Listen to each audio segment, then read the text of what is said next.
mis manos una publicación sumamente importante, que es esta. Perú Regiones al 2031, editado por la Sociedad Nacional de Industria. En realidad, ustedes ven acá, es una caja, son 4 tomos con las propuestas macroregionales para el sur, el oriente, el norte y el centro, o al revés, comenzando por el centro como tomo 1. Y esto ha sido realizado a través de una metodología que el presidente de este gremio, Jesús Salazar Nishi, quien se encuentra con nosotros, a quien agradecemos, nos había adelantado ya en Caretas hace algún tiempo, que se ha sentado en mesas ejecutivas a los propios actores en cada región, no solamente a los actores públicos, sino sobre todo a los actores privados, para que se pueda ver el potencial.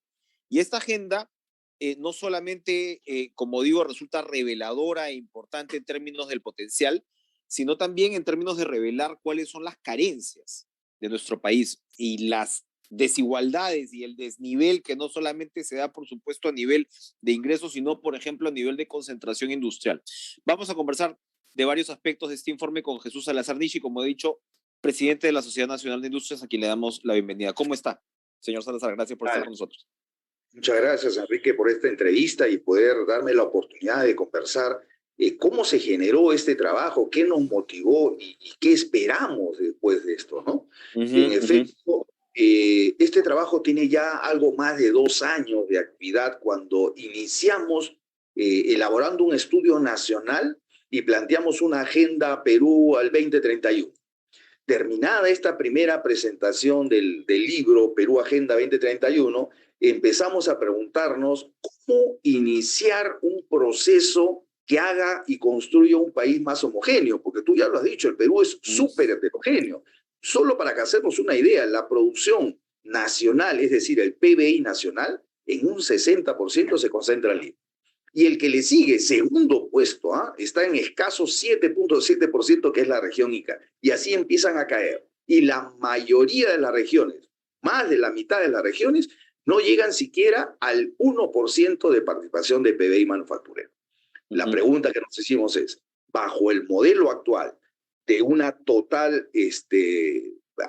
brechas abiertas entre lo que es Lima y las regiones, ¿puede llamarse o podríamos pensar en un crecimiento sostenido del país? ¿Podríamos hablar de incursionar hacia el desarrollo y caminar hacia el primer mundo de esa manera? Obviamente eso es imposible. ¿Qué necesitamos hacer? Cerrar las brechas en provincias, en las regiones. ¿Qué hicimos? Tú lo explicaste al inicio.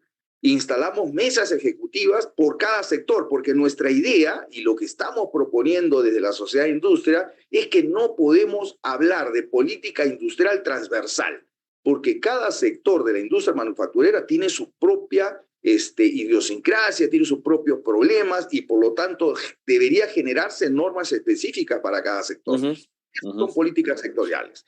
Hemos hecho mesas ejecutivas por cada sector y lo hemos ido instalando en las 4 macroregiones. Y son los propios emprendedores y empresarios del lugar lo que nos han dicho.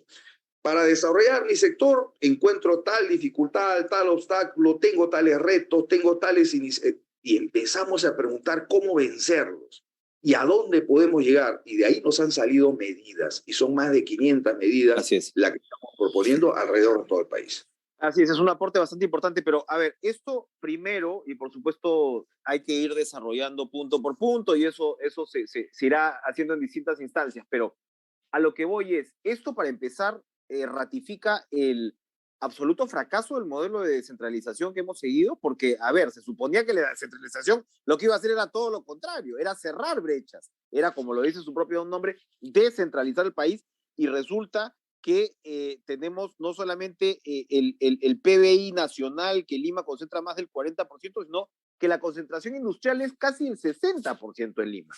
Es decir, esto, más allá, por supuesto, de las iniciativas que hay que escuchar y ojalá se tome la atención debida, nos habla de un fracaso en el núcleo del modelo de descentralización, ¿o no es así? O sea, esto debería ayudarnos a cambiar el modelo. Sí, nosotros inclusive empezamos las presentaciones, hablamos sobre la regionalización, y nosotros decimos, ¿no? Regionalización del país es una historia inconclusa, porque intentamos regionalizar en los años 80, ¿cierto? En los 90 dimos marcha atrás y empezamos después sobre los 2000 sobre una nueva regionalización. ¿Pero qué hemos hecho? Hemos cambiado de nombre, de departamentos a regiones. Y eso no es regionalización. Por algo Por ustedes eso, presentan esto en 4 tomos, no en 24 o 25. Exacto, porque no se puede hablar de 24 regiones en el Perú. No hay regiones que puedan ser sostenibles por sí solas. Es más, ¿cómo separamos las 4 macroregiones? Lo que hemos hecho es ver dónde están los corredores económicos, quiénes se interconectan por actividades económicas, y así hemos ido agrupándolos. Y esa es la forma lógica de agruparse. Mira, en nuestro país tenemos 1.678 municipios, ¿ah? 1.678. Y si lo dividimos en la densidad poblacional, nos alcanza a 20.000 pobladores por municipalidad. Es una locura. ¿Qué pasa en la región? En Colombia hay 45.000 por municipalidad. ¿Qué pasa en México? 53.000. ¿Qué pasa en Chile? 56.000 por provincia. No, por distrito, perdón. Nosotros tenemos 20.000. O sea, tenemos la costumbre del lugar de nuclear y formar unidades sólidas para el crecimiento, nos seguimos esparciendo, ¿no? O sea, nos hemos atomizado. Eso habla mucho del país y seguramente debería eso sumarse a lo que es la discusión de la reforma del Estado, ¿no? Ahora que estamos hablando pues de la necesidad de reformas políticas y demás, estamos hablando de una reforma necesarísima en términos de la propia organización misma del Estado, con lo que eso incluye para sus autoridades políticas. De repente son demasiadas. Es correcto. A ver, ¿por qué Lima tiene 42, 43 distritos? Es imposible. O sea, gobernar una ciudad como la nuestra, con 43 autoridades, 42 autoridades, donde cada uno se siente pues el rey feudal, ¿no es cierto?, de su propio fe. ¿Cómo articular un crecimiento homogéneo en Lima? O sea, eso que pasa en el país, pasa en Lima metropolitana, ¿no es cierto? Tú te vas desde el cono norte hasta el cono sur y encuentras todas las realidades posibles de nuestro país graficadas en Lima. Ya, eso no puede pasar. En Lima hay distritos que tienen muchos recursos, otros que no los tienen, y por eso ves tanta heterogeneidad, que es lo mismo que pasa en nuestro país. ¿Qué necesitamos hacer? Empezarnos a juntar por unidades donde tengamos mucho más vinculación económica y ayudarnos a crecer juntos, ¿no? Y definitivamente, insisto, ¿no? Más allá del sector privado, la política debería seguir también esa ruta, porque si no, es difícil llegar efectivamente a resultados. El otro punto que me parece interesantísimo es que, de los muchos, es que lo que observas es la innegable correlación a más informalidad, mayor pobreza monetaria. O sea, quien quiera decir que esto puede funcionar, que un país puede funcionar con el grado de informalidad que se tiene, y cito, o sea, hay regiones o departamentos en realidad, porque en realidad son departamentos, que tienen más del 90% de informalidad: Huancavelica, Puno, Huánuco, Apurímac, Cajamarca. Muy buena parte del problema, esto incluye propuestas para todas las macroregiones, por decirlo así, pero los problemas más álgidos suelen estar en el sur. Y esto se confirma. O sea, Puno, que tiene un movimiento comercial como el que tiene, más del 90% de informalidad, y claro, con unos niveles de pobreza que son de los más altos del país también, ¿no? 42.6 puntualmente. Y al revés, ¿no? Regiones como Ica, que tiene muy baja tasa de pobreza, creo que es la que menos tasa de pobreza tiene, 6.6, también refleja menor informalidad. En otras palabras, señores del Poder Ejecutivo, si quieren combatir la pobreza, no pueden dejar de mirar la informalidad laboral. El Perú, si mantiene esos niveles de informalidad laboral, va a ser muy difícil que pueda atacar a su pobreza. La diferencia entre los ingresos de un trabajador formal con un informal se triplican. Entonces, obviamente es fuente de pobreza. Pero ¿qué cosa hacemos como Estado? Seguimos atacando a ese 20% escaso formal y le seguimos dando decretos supremos, leyes, reglamentos. Ayer escuchaba al ministro de Trabajo, el actual, decir, por ejemplo, que va a seguir aumentando de forma anual el sueldo mínimo vital, pero es que no entiende el ministro que de ese 80% informal, más del 50% gana menos que el sueldo mínimo. Por eso es que es informal. Y cada vez que se sube la valla del sueldo mínimo, más gente pasa a la informalidad. O sea, no es que nosotros no querramos pagar más, es una realidad del país.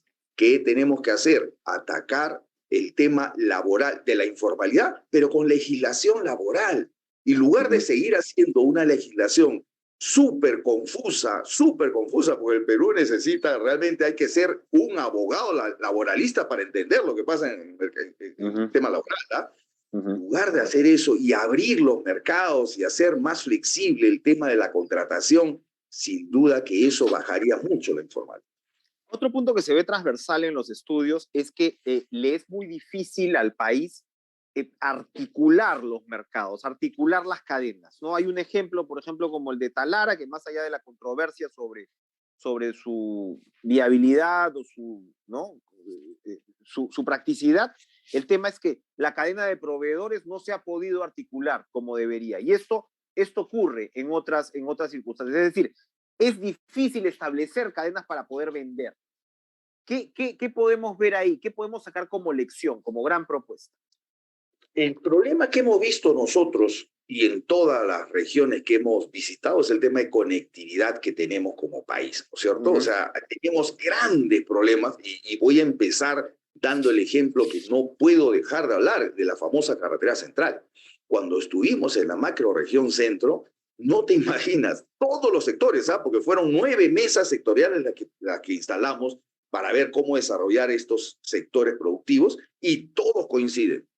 No podemos sacar nuestros productos, no tenemos conectividad con los mercados. Mira, sacar un contenedor de café entre Satipo y el Callao cuesta 4 veces más que enviar ese contenedor del Callao hasta Alemania. Es absurdo. Es absurdo, o sea, es un problema logístico grande, nos aparta de los mercados internacionales y por supuesto no podemos generar esa conectividad entre los negocios a nivel de nuestro país. Si es que no se ataca los problemas de infraestructura, que nuestra geografía es compleja, yo lo entiendo, yo no voy a decir es facilísimo porque no se hace, no, es compleja, pero la ingeniería ha crecido muchísimo, ha desarrollado muchas técnicas. Pero ¿desde cuándo venimos escuchando, Enrique, la famosa carretera central, los túneles trasandinos? ¿Desde cuándo venimos escuchando esas promesas? Y nada. Y de una carretera que abastece de alimentos a Lima, o sea, peor todavía, ¿no? Y hacemos una gran transoceánica, invertimos $7,000 millones en una refinería. Hay un tema de falta de visión de desarrollo nacional. O sea, no miramos hacia las regiones. O sea, hay una visión muy centralista en el Perú y hay que reconocerlo. Y desgraciadamente hemos desarticulado las regiones en este plan de crecimiento y seguimos pensando en Lima. A ver, ¿quién pensó en la dación de ese decreto supremo 001 de tercerización? ¿Quién pensó en Puno o en Huancavelica antes de sacarlo? Nada, todo el mundo pensó en Lima. ¿Quién pensó en el tema de las asociaciones colectivas, sindicatos, cuando el 95% de los trabajadores en Huancavelica son informales? A ellos no les importan los sindicatos, no les importa porque no son formales. Estamos desconectados entre la política, la visión del político peruano y la realidad nacional. Hay una desconexión tremenda. Y esto se suma, por ejemplo, digamos, a experimentos o zonas donde pueden funcionar esta desconexión, ¿no? Donde pueden funcionar grandes proyectos. Acabo de regresar de Chao, ¿no? Chao, el principal distrito productor de arándanos del mundo, el principal distrito productor de patas de todo el Perú, tecnología absolutamente de punta. Los trabajadores van a trabajar en 2.800 buses, todos sentados, tienen sus contratos formales con sus beneficios y demás. Algunos tienen la suerte de participar en proyectos de vivienda, pero sales y échate a andar en Chao. 13 años, ¿no? 13 años donde en la Panamericana no se han liberado los terrenos para hacer las vías de evitamiento. Y para llegar como trabajador, ¿no? Si tienes este empleo, hasta tu vivienda que queda en un cinturón de pobreza, ¿no? Te puedes demorar hasta 2 horas, en unos pocos kilómetros. Y eso evidentemente, ¿no? Explica en parte la conflictividad social, ¿no? Incluso, ¿no? Incluso es un ejemplo así suelto, pero allí uno ve el reflejo de este problema de falta de conectividad. Yo quería pedirle, para terminar, un poco que le diga a nuestra audiencia como bullet points por cada macroregión. Cada una tiene, por supuesto, una propuesta compleja, pero si tenemos que resumir centro, sur, norte, oriente, ¿cuál es la filosofía en cada uno de estas macroregiones? ¿Cuál destacaría usted? ¿Cuáles destacaría usted? Hay varias actividades sobre las cuales se debe trabajar en cada una de las macroregiones. Yo diría que el Perú debe desarrollar sus ventajas comparativas y eso es lo que falta. Un estadista con visión nacional y de desarrollo nacional diría, a ver, señores, somos el 9º bosque más grande del mundo. Ojo, ojo, somos el 9º bosque más grande del mundo, pero no hemos desarrollado la industria de la madera. ¿Por qué? Hay dejadez, o sea, no hay interés, no tenemos la disponibilidad de recursos, por supuesto, ahí están. No tenemos proyectos para desarrollar. Tenemos 3.200 kilómetros de mar, Enrique, 3.200 kilómetros de mar. Y un mar rico que nuestro vecino del norte y del sur saben aprovechar. Nosotros no lo sabemos aprovechar. Somos uno de los primeros países mineros del mundo y tenemos grandes yacimientos para saber explotarlos. Y ya no estamos en tiempos para volver a decir o agua o oro, o sea, eso ya, por favor, quedó para la época de la carreta. Hoy perfectamente conviven el medio ambiente en un buen nivel y con la minería en un excelente nivel. Podemos desarrollar esta industria minera y no lo estamos desarrollando. La industria minera genera toda una cadena de proveedores a la minería que no lo estamos sabiendo aprovechar y no exigimos a estas grandes mineras que vienen de otros países a consumir productos peruanos. Tenemos y tú lo acabas de decir, la agroindustria es uno de los sectores que más ha crecido en nuestro país en los últimos años. Hoy es el principal sector agroexportador del Perú. ¿Y gracias a qué? A que se aplicó una política sectorial. Eso es lo que nosotros estamos proponiendo. ¿Por qué no aplicamos políticas sectoriales en la misma tónica, pero para textiles, para calzados, ¿no es cierto? Para metalmecánica, para plásticos. O sea, cada uno que tenga su propio método de desarrollo a través de una ley sectorial. Eso es lo que necesitamos. ¿Qué hemos visto en el norte? Que hay muchas posibilidades de agroindustria, que la irrigación es sumamente importante, que proyectos como Chavimochic tienen que salir, que la agroindustria, y no solamente la industria, la minería, hay todo un cinturón de minería en el norte que tiene que desarrollarse. En el centro, la agroindustria es una gran potencialidad. Ojo, espejos de agua, Enrique, tenemos en el Perú, tanto en la selva como en la sierra, espejos de agua. ¿Qué es lo que no estamos desarrollando, que es otro producto u otro sector muy bueno, con mucha potencialidad en el Perú? Pesca para consumo humano, es decir, acuicultura. Y tenemos los recursos para hacerlo y no lo hacemos. En fin, podríamos estar varios minutos más hablando sobre la gran desventaja que tiene el Perú que no sabe explotar. Y la audiencia puede acceder a todos los detalles también desde las redes y la página web de la Sociedad Nacional de Industrias. Para terminar, ¿cómo se va a socializar, como se dice, esta propuesta? ¿Cómo se va a socializar y cómo hacer que, en todo caso, el actor político, que es un poco al que le toca mover esto, ya sabemos en qué estamos ahora mismo, pero yo creo que al final este tipo de propuestas te dan un norte, ¿no? Te dan un norte y te dicen, bueno, en medio de esta situación tan pantanosa en la que nos encontramos, el Perú tiene mucho potencial. ¿Cómo trabajar esto ya a nivel de agenda? Correcto. A ver, nosotros dijimos algo. Siempre hemos estado esperando que sea el gobierno, el Poder Ejecutivo, a través de los ministerios del sector, que nos digan cuál es la hoja de ruta para desarrollar inversión productiva en el país. Y si no eran ellos, esperábamos que los gobernadores regionales movieran algo a sus regiones para poder atraer inversión productiva.